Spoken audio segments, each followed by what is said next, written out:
ఈ భక్తి పరులు ఎవరైతే ఉన్నారో వారు వెయ్యేండ్ల పాలనలోనికి వెళ్ళక మునిపే యేసు ప్రభు నమ్ముకున్నారు, ఆయనకు తమ జీవితాన్ని సమర్పించుకున్నారు. ఆయన కొరకు కొందరు హతసాక్షులయ్యారు, కొందరు చెరసాలకెళ్ళారు, కొందరు వారి ఆస్తులు జప్తు అవ్వడానికి, వారి యొక్క నానా విధములైనటువంటి కష్టముల పాలవ్వడానికి వారు అన్నిటికీ కూడా లొంగి దేవుడిని గణపరిచారు. సో అలాంటి వారు ప్రభు యొక్క ప్రభుత్వంలో ఉండి సాతాను వచ్చి అందరినీ మోసగిస్తున్నప్పుడు వారు కూడా మోసపోయేటువంటి అవకాశం వచ్చినప్పుడు వారు మోసపోరు. వారు ఒకటి నెరవేరుస్తారు, లేకపోతే నిరూపిస్తారు. మొదట మేము ఆయన వారము, చివర మేము ఆయన వారము, మేము ఆయన్ని ఎప్పుడు కూడా విడువము, ఆయన మమ్ము ఎన్నడూ విడిచి పెట్టడు. సో ఇక్కడ వారు అలాంటి పరిస్థితుల్లో ఉండడానికి ఒక 3 కారణాలు చెప్పనివ్వండి, ఎందుకంటే సమయం లేదు గనుక. ఫస్ట్ అండ్ ఫార్మోస్ట్ ఏంటంటే దేర్ కనెక్షన్ టు క్రైస్ట్.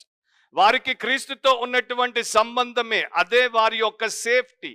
యేసు క్రీస్తుతో వారికి అవినావ సంబంధం ఉంది, నిజమైనటువంటి సంబంధం ఉంది, గాఢమైన సంబంధం ఉంది, నిజమైన ద్రాక్షవల్లి తీగలుగా ఫలించేటువంటి పరిస్థితిలో వారు ఉన్నారు గనుక వారు సురక్షితంగా ఉంటారు. రెండవది దేర్ కాన్సెక్రేషన్ టు క్రైస్ట్.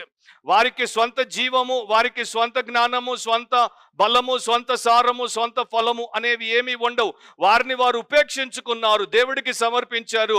ఆయనలో నుండే జీవం వస్తుంది, ఆయనలో నుండే జ్ఞానం వస్తుంది, ఆయనలో నుండే సారం వస్తుంది, ఆయనలో నుండే బలం వస్తుంది, ఆయనలో నుండే ఫలం వస్తుంది కనుక అది వారి శాంక్టిటీ, అది వారి యొక్క పరిశుద్ధత. మూడవది దేర్ కంటిన్యూయేషన్ ఇన్ క్రైస్ట్.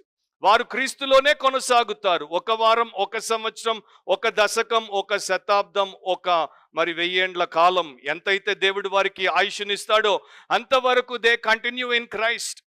నేను ఎప్పుడు అనుకుంటూ ఉంటాను, ఒక మనిషి యేసుక్రీస్తు ప్రభువుని తెలుసుకున్న తర్వాత, ఆయనను ఎదుర్కొన్న తర్వాత వాడు ఎట్టి పరిస్థితుల్లో అయినా వెనుకంజ వేయవచ్చా, వెనక్కి తిరగొచ్చా, యేసుకు వీపు చూపొచ్చా అని అన్నప్పుడు నాకైతే ఆన్సర్ నో అనే వస్తుంది. ఎందుకంటే నేను 32 ఇయర్స్లో ఎప్పుడు కూడా వెనుకంజ వేయలేదు, యేసుకు వీపు చూపలేదు, అండ్ ఆయన మీద నా ప్రేమ లేకపోతే మోజు తగ్గలేదు.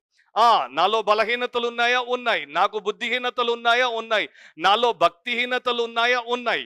చాలా విషయాలు నాకు యేసుకు మధ్యలో అడ్డం వచ్చాయి. వాటిని పక్కకి నెట్టడానికి నాకు కొంత టైం పట్టింది, కానీ నెట్టుకుంటూ ముందుకే పోయాను, కానీ ఆ మూటల మీద కూర్చొని ఇటు తిరిగిపోలా. సో నాకున్నటువంటి భక్తుల ఈ యొక్క పుస్తకాల్లో ఉన్నటువంటి పరిచయాన్ని బట్టి నేను చెప్పగలిగింది ఏంటంటే, యేసులోనికి వచ్చినటువంటి వారు వెనక్కి తిరగరు, యేసుతోనే పోతారు. ఎందుకంటే వెనక్కి తిరిగితే వ్యర్థమైనటువంటివి తప్ప మరొకటి వారికి కనబడదు. అది వారి యొక్క స్పిరిచువాలిటీ. సో క్రీస్తులో కంటిన్యూ అయ్యేటువంటి వారే రియల్ స్పిరిచువల్ పీపుల్.